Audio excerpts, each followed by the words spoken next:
Zambia has marked the World Oxygen Day with a powerful call to action for equitable access to life-saving medical oxygen. The commemoration, held under the theme Oxygen Access for Life, the Civil Society Coalition for Medical Oxygen Access Zambia gathered at the UTHs-Children Hospital in Lusaka to spotlight the urgent need for sustainable oxygen infrastructure. Coalition Chairperson Mr. Ganizani Phiri, in a speech delivered on his behalf by Vaneo Mabumba of the Zambia Union for Nurses and Midwives organization, emphasized that oxygen is not just a gas, it is a vital medicine. She urged stakeholders to prioritize oxygen access, especially for vulnerable groups like pregnant women, infants, and the elderly. The importance of medical oxygen cannot be overemphasized. Oxygen is not only just a gas. It is a life-saving medicine that is essential for the treatment of numerous health conditions. In Zambia, respiratory diseases such as pneumonia and chronic obstructive pulmonary diseases, COPD, remain significant contributors to morbidity and mortality.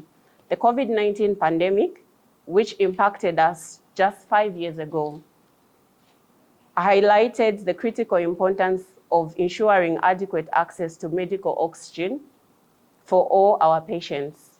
Oxygen is a life-saving essential medicine that has not been substituted. It is either oxygen therapy or nothing, with no substitution. We cannot substitute oxygen no matter what. Medical oxygen is also critical for surgery and trauma. Vulnerable groups such as women, older people, pregnant women, young infants, and newborn need oxygen therapy regularly. We will be betraying our nation and significantly the older people, pregnant women, young infants, and newborns if we choose to turn a blind eye to our lived experiences of inadequate medical oxygen that we saw. I think we all witnessed the inadequate medical oxygen when we were hit with COVID. If we can go back in time, we can remember how much there was so much demand for oxygen, but the availability wasn't reaching the demand. We have a responsibility as the health fraternity and society at large to ensure that we raise our voices to the concept of medical oxygen. We challenge you to partner with the CSO coalitions on medical oxygen, the Ministry of Health, and indeed all the well-meaning Zambians to ensure every Zambian joins the advocacy for increased production.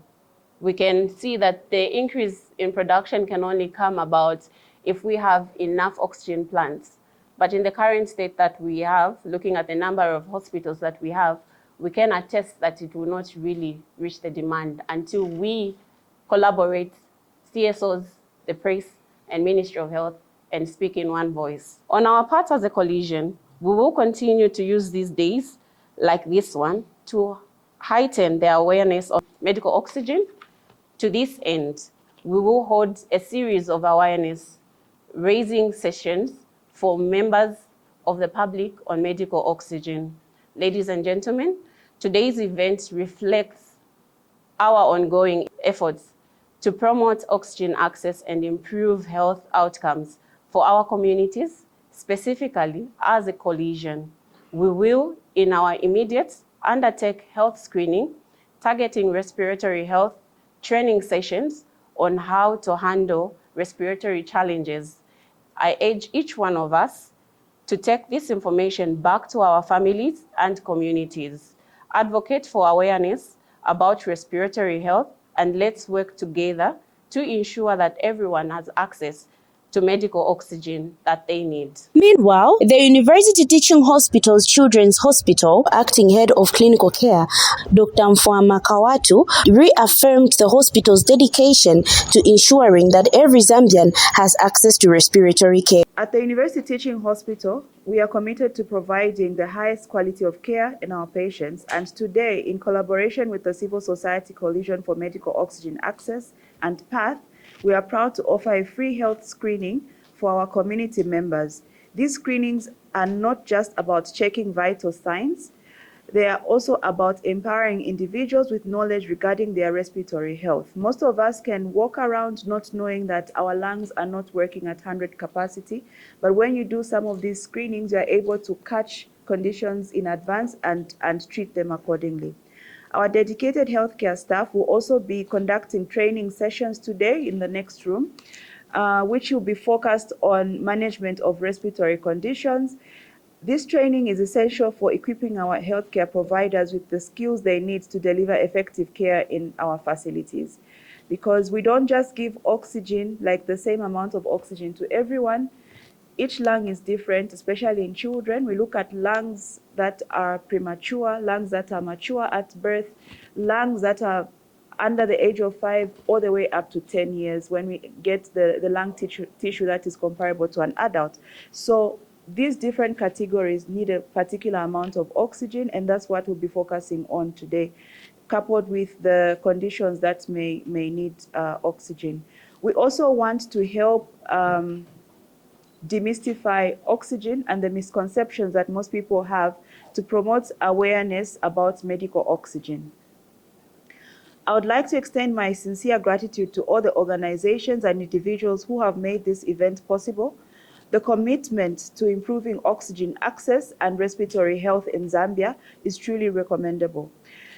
Thank you to PATH, the Civil Society Coalition of Medical Oxygen Access, and to all our partners for your continued support. And the University Teaching Children's Hospital, in partnership with PATH and the Coalition, hosted free respiratory screening to the general public, healthcare providers training, and community engagement activities.